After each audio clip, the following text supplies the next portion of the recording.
Pemirsa, upaya peningkatan kualitas bagi guru oleh Menteri Pendidikan Dasar dan Menengah mendapatkan apresiasi positif dari kalangan akademisi. Pihak kementerian menilai guru yang berkualitas akan menghasilkan SDM yang berkualitas pula.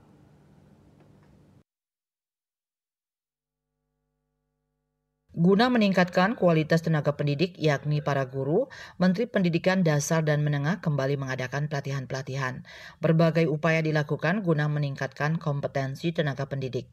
Akademisi Profesor Iketut Suda menyatakan, indeks sumber daya manusia masih dinilai rendah. Untuk itu, upaya Menteri Pendidikan Dasar dan Menengah untuk menyetarakan guru pada tingkat pendidikan D4 dan juga S1 merupakan upaya yang tepat. Program yang bagus ini diberlakukan kepada para guru, diharapkan dievaluasi realisasinya. Realita para guru di lapangan mesti diawasi secara maksimal agar tidak ada lagi para guru yang masih memiliki pendidikan di bawah S1 atau D4.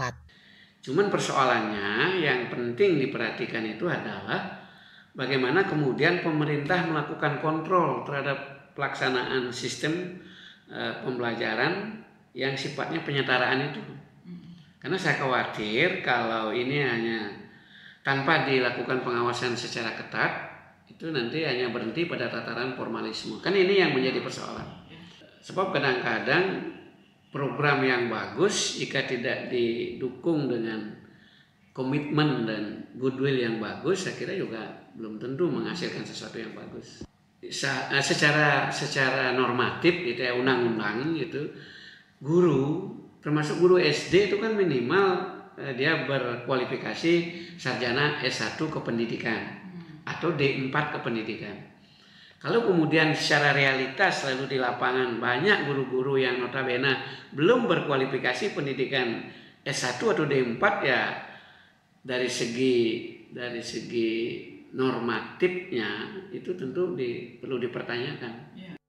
Guru yang berkualitas tentu akan menghasilkan SDM yang berkualitas. Salah satunya dengan penyetaraan kualifikasi guru. Desak Aryani, Bali TV.